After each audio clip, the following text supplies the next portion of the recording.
On the news tonight, APC National Chairman Abdullahi Adamu defends federal government's borrowing, says loans are a source of infrastructure.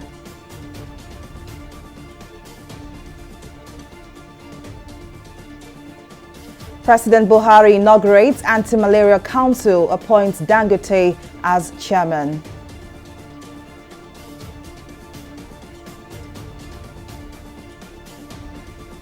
And Nigerians lament high cost of living as inflation rates hit 19.64%.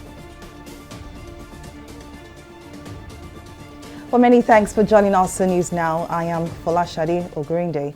Despite Nigeria's rising debt profile of 41.6 trillion naira, the national chairman of the All Progressives Congress, APC, Abdullahi Adamu, says the federal government can borrow from here to eternity. Speaking on Monday, Adamu made comparison to countries like the US and UK, saying these countries borrow funds from international financial institutions to meet their needs, while emphasizing that Nigeria is no exception. Adamu said as long as a fund borrowed is used for infrastructural development, the borrowings are justified. In recent times, President Buhari has been criticized for his administration's borrowing to execute projects across the country. But to speak further on the matter, political affairs analyst Nelson Ekujimi joins us now. Thank you very much for joining us. Now, as of the first quarter of 2022, Nigeria's total debt stands at 41.6 trillion naira. Is it then economically and politically right to say Nigeria or the federal government can borrow till eternity, as Adamu has said? Well, thank you very much. I think what we should be more concerned about is what the borrowed funds is being utilized for. Is the borrowed funds being taken to, to hold an Owambe party to engage in frivolities rather than developmental projects? All over the world, individuals, institutions, and government borrow. What we should put our eyes on the ball about is that are these funds being borrowed for developmental projects? Are they being, diligently utilized? If it is being utilized for what can profit us later in future, all well and good. But if some Nigerians who have decided to play politics with our borrowing want to have a discussion, the question we should ask, if we are not borrowing, where do we get the funds? In view of what COVID-19 as well as the Russia and Ukraine war has done to the global economy. So that's the discussion we need to have if really we are interested in addressing this issue, objectively.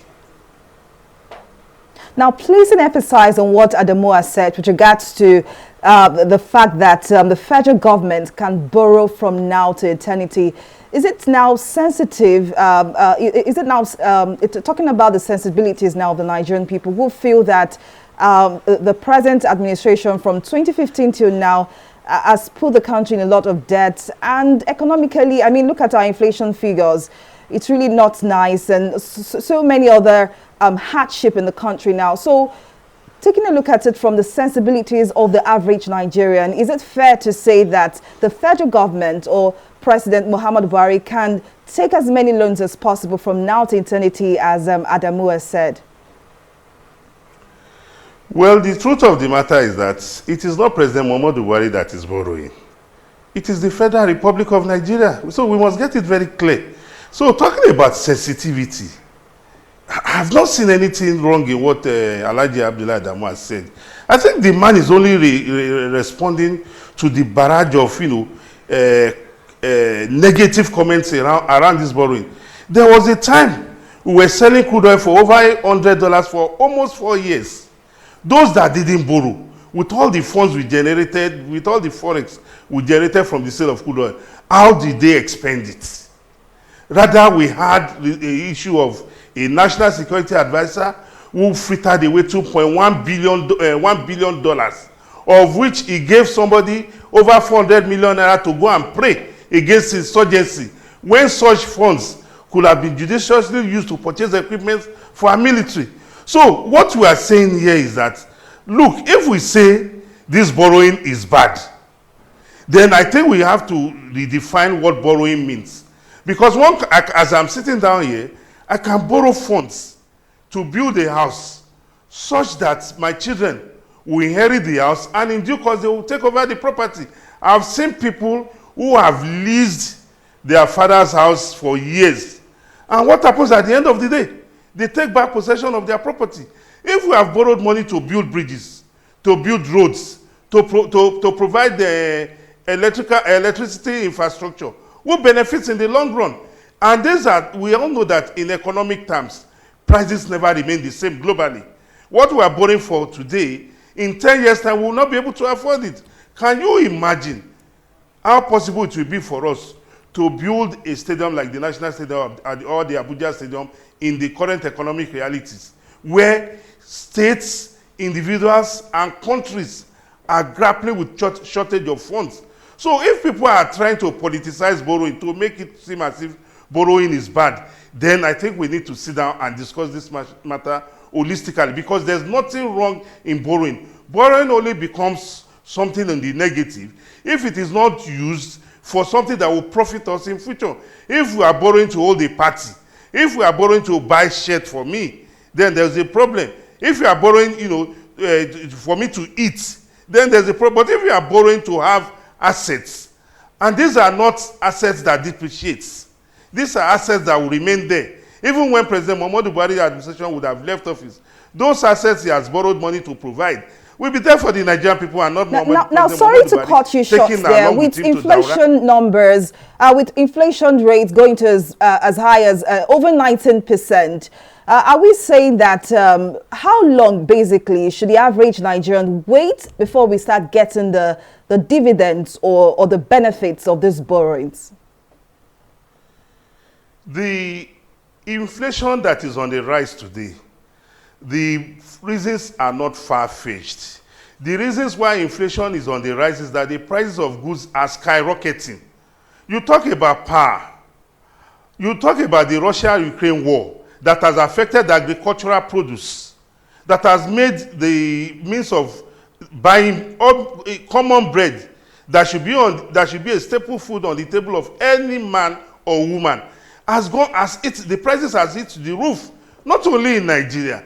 And unless and until we are able to grapple with those factors that are increasing the price of goods and services, and inflation will continue to rise. So as we sit here, if government is borrowing to arrest inflation by making sure that infrastructures are in place, that a farmer, instead of producing 10 bags of wheat, that the government can borrow to make sure he has implements to produce 50. In the long run, the prices will fall down. Then we will arrest inflation. Inflation is not something you just arrest the way you are arresting criminals. There are so many factors that have to be brought in place. Some factors are within the control of government. Some factors are beyond the government. Sadly, natural occurrence. The COVID-19 sadly, this much you can take on the matter. But Political Affairs Analyst Nelson Ekujimi, thank you very much for your contribution and your time. But now to security. As part of efforts to combat terrorism, the governor of Zamfara State, Bello Matawalle, has announced the restriction of motorcycle movement in some communities in the state from 8 p.m. to 6 a.m. Matawalle gave the directive during a broadcast on Tuesday in Gusau. He also ordered the security agencies to shoot on sight any motorcycle rider who violates the order and refuses to stop at security checkpoints within the affected areas. According to him, the measure follows reports of the use of motorcycles by bandits and other criminal elements to perpetrate criminal activities within the state capital and its environs. He asked the emirs who were part of the council meeting to be vigilant and report suspicious persons or strange movements in the respective domains to security agents. In a bid to eradicate malaria in the country, President Muhammadu Buhari has inaugurated the Nigeria End Malaria Council in line with the African Union Assembly declaration for the establishment of EMCs continent-wide. Speaking at the inauguration on Tuesday in Abuja, President Buhari projected that Nigeria will save 2 trillion naira from malaria elimination. He also appointed the chairman of Dangote Group, Aliko Dangote, as chairman of the 16-member council, adding that tackling malaria holds both public health and socio-economic benefits for Nigeria. A According to the World Health Organization, Nigeria carries about 30% of the global malaria burden, and the disease is estimated to rob the country of an estimated $1.2 billion per year. To combat this situation, the federal government has inaugurated the Nigeria End Malaria Council to save funds as well as eradicate the disease in the country. The successful implementation of the Council agenda will result in improvement in the quality of life, health, and well-being of Nigerians by providing impetus for malaria elimination and by saving about 687 billion naira nationally, which is the estimated economic burden of malaria for 2022. The savings could increase to 2 trillion naira in 2030. A concerted strategy to tackle malaria, therefore, has both public health as well as socio-economic benefits for Nigeria. The Nigeria End Malaria Council is a 16-member council which consists of personalities from all sectors and classes in the country. The council is headed by business magnate and president of the Dangote Group, Aliko Dangote. President Buhari says Dangote's track record and passion in supporting initiatives on various health issues position him as the best choice for the post.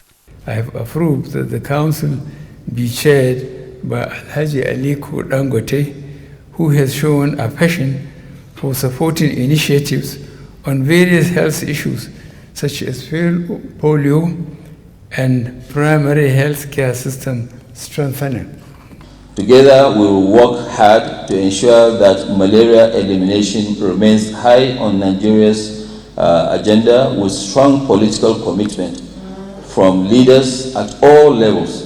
We will advocate at the national and state levels to ensure sufficient funding for malaria elimination.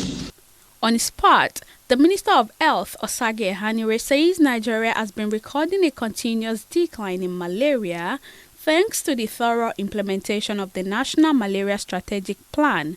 He, however, says there is a problem of funding which should be combated.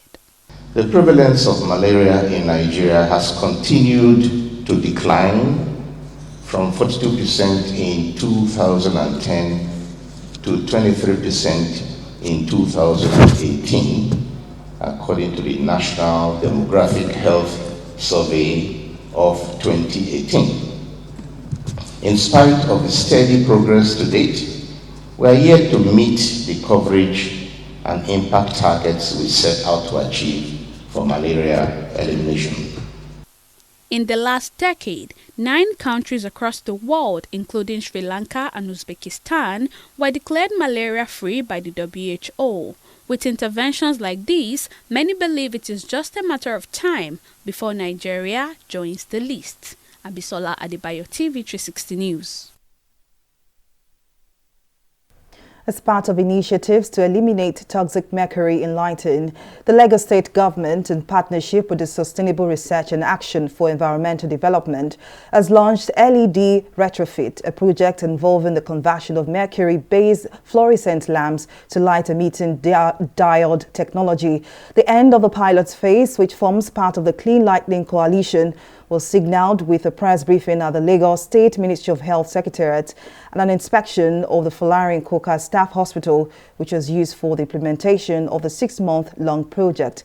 Our correspondent Simisola Adigun tells us more in this report. All fluorescent bulbs contain mercury, a neurotoxin listed among the top 10 chemicals of major public health interest. At the Folarin Koka Staff Hospital, the Lagos State government, in partnership with the Sustainable Research and Action for Environmental Development (SRADEV), have completed the replacement of fluorescent bulbs with light-emitting diode retrofits in line with the 2013 Minamata Convention on Mercury.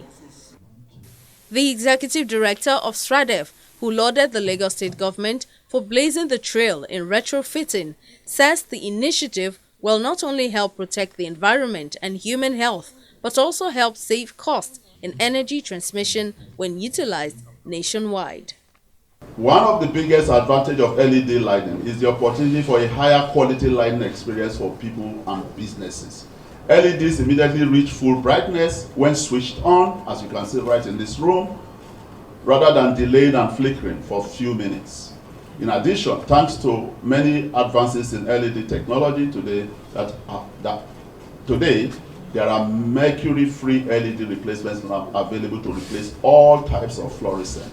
As soon as the linear fluorescent lamps are negotiated next year, then we'll be sure that beyond CFL that has been agreed to be phased out by 2025, we'll have linear fluorescent lamps also along that channel.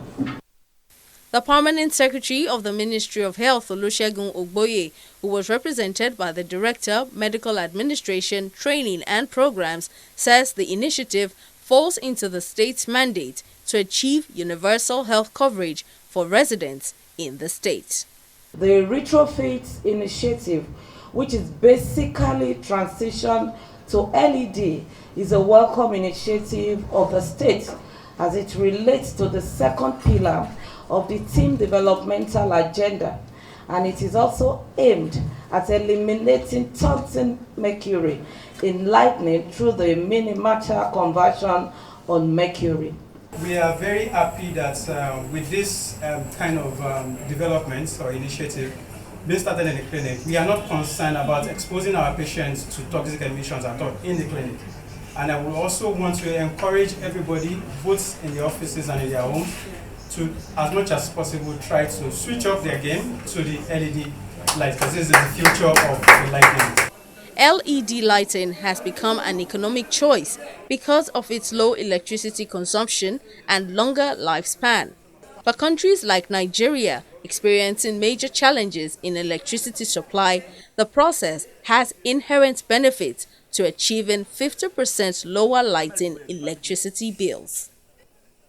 Semisola Jikun, TV360, Lagos. We'll take a break here, but still to come. Kenya's Odinga vows to pursue legal options over vote defeat. Details of the story and more right after this break.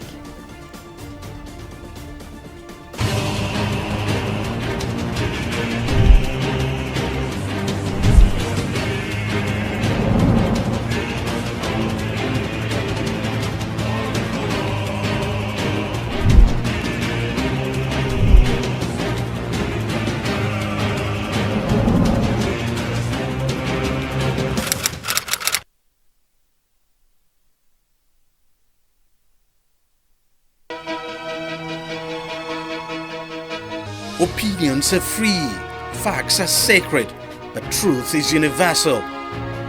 How, in practical terms, can we, for instance, de-escalate the tension? President must see himself as the President of the Federal Republic. We know where the enemy is. 3 places. The Lake Chad Basin, the border area between Nigeria and Cameroon, and then the Sambisa Forest. On TV360, we give you a complete dose of everything. Opinion, facts and undiluted truth. I hardly believe what politicians are saying in this part of the world. A new Nigeria is possible, a future is possible. We delve into the issues, dissect it so that you can understand it, use it to take action. I don't think there's any need for any governor to look for grant for ranching. TV360, dissecting the issues. Corruption not in my country. Hello? Yeah, I found your wallet in front of a supermarket. Meet me at Apple Junction. Yes, I'll be waiting for you. Now we find out. 2 of us. Thank you very much, officer. You know, it's surprising that men like you still exist in the police force. Yes, so... Oh, yes. This is just a token of my appreciation. Oh, no, you don't need to do this. We are only doing our job. Thank you very much. God bless you. You're welcome. Now I know police is really my friend. Yes. Friend. Hey.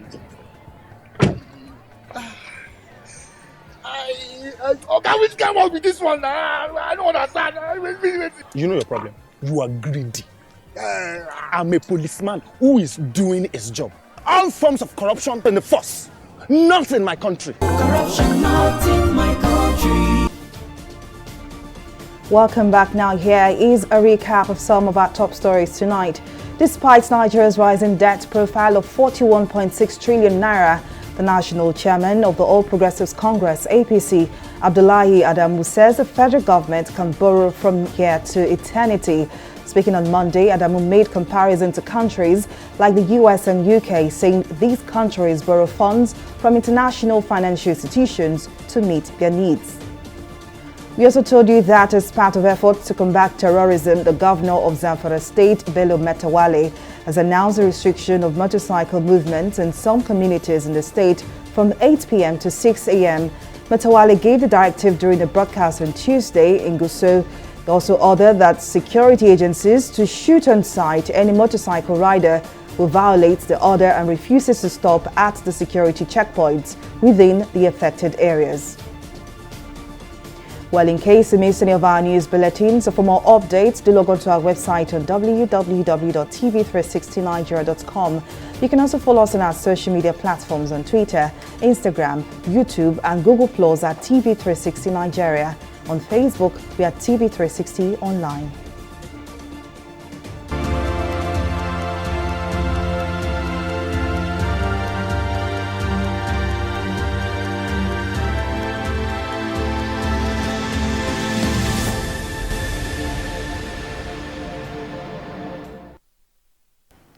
First Lady Jill Biden has tested positive for COVID-19 and is experiencing mild symptoms. According to the White House, she has been vacationing with President Joe Biden in South Carolina when she began experiencing symptoms on Monday. The White House added that the First Lady has been prescribed the antiviral drug Paxlovid and will isolate at the vacation home for at least 5 days. We'll take another breather and return with more stories and business. To stay with us.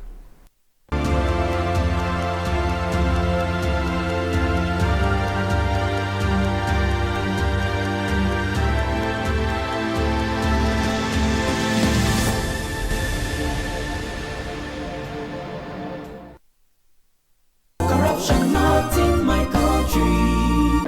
That was a very good business. Yeah. The furniture you brought was very perfect. That's how we roll. Because let me do you receipts. Yeah. How much of it again? 1 million naira. Okay, write 2.5.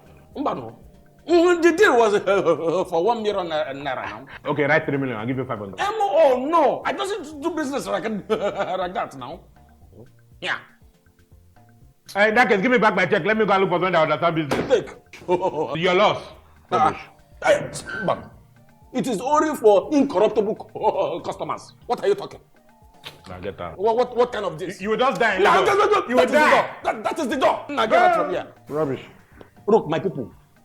Make una only add money for original invoice price.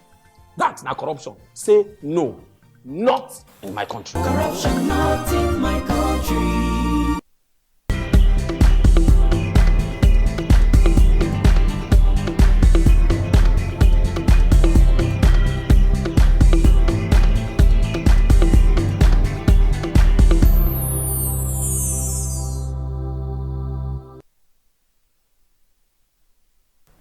Welcome back. Abisola Adebayo now joins us for more stories in business. Over to you, Abisola. Thank you very much, Folashade. Welcome to Business News. Nigeria's annual inflation rate has surged to a 17-year high to 19.64% as rising cost of goods and services continue to take its toll on the country's currency and livelihood of its citizens. The latest figures are contained in a report released by the National Bureau of Statistics. The report also shows that food inflation rose to 20.02% in July, an uptick compared to 20.60% in June. A breakdown of the NBS data shows that the food inflation rate in July declined by 0.01% to 2.04% in month-on-month contrast against the 2.05% rate recorded in June 2022. The economic interpretation of the rising inflation number means that Nigerians are not able to purchase as much goods and services with their money as the value of their income has been eroded due to the rising costs. I do give my wife, if I give her 3,000 to 5, at least when I go to my mate, something tangible to take. But now, if I manageably, if I give out 5K now, 5,000, they will have to call me back that the money doesn't buy anything in the market. The price of this plantain was 500, but now it's now 1,000. It's not even about the price increase. Even there is scarcity. There's even scarcity in the market. Before we get to buy, we need to book down with the farmers before we see to buy. It's not only about the price. There is scarcity in the prices of this plantain, and people are complaining. And you know this is not a must. People are just, as in, no, even is affecting us that are selling it, because we don't get to sell like we sell before. You cannot buy common tomato in the market, common rice, common beans, common. You can see how the market square it is. So it's not good at all. Well, we'll take a break now and return with a review of the stock market.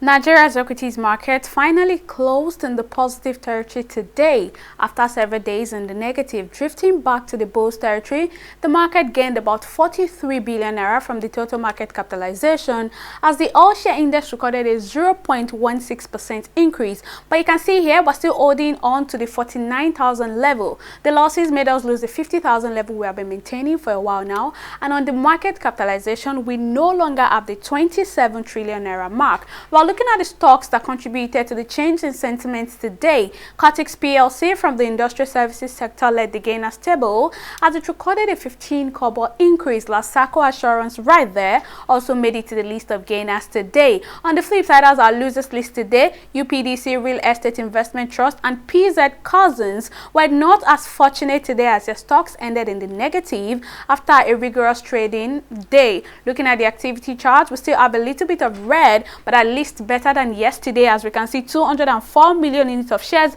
valued at 1.6 billion naira. Exchange hands in 3,643 deals. Analysts believe the full swing of the first half earnings season would dictate market sentiment and possibly drive positive performance as investors hunt for bargains in fundamentally sound stocks with a consistent history of interim dividend payment. So hopefully the market will maintain the positive sentiment. Moving on to the global scene, the FTSE, the Dow Jones and the Nikkei. On the foreign scene, the FTSE is nudging back to levels last seen in mid-June this year, helped by a rally in mining stocks. The Dow Jones is also in the positive territory as it recorded a 0.71% increase. Unfortunately, the Japan stocks Nikkei could not manage to keep its head above water, and as we can see here, it ended in 0.099% decline at the close of trading. That's all on stock market reports. Back to Folashade for the rest of the news. Well, many thanks to Bisola for that update. And on the foreign scene, Kenya's defeated presidential candidate Raila Odinga has vowed to pursue all constitutional and legal options after rejecting the outcome of elections that awarded victory to his rival William Ruto. The 77-year-old veteran politician branded the result of the August 9 race as a travesty, but stopped short of announcing that he would mount a challenge at the Supreme Court. Odinga narrowly lost his fifth bid for the top job to Deputy President Ruto, who was proclaimed president-elect on Monday after a nail-biting wait for results. And now in sports, FIFA says it has held 3 seminars to thoroughly prepare the 36 referees, 69 assistant referees and 24 video match officials from all 6 confederations chosen to officiate at the upcoming FIFA World Cup Qatar 2022. According to the football body, the match officials were put to the test in both theoretical classes and on the field training sessions each day, allowing the officials to stimulate and practice various live match situations.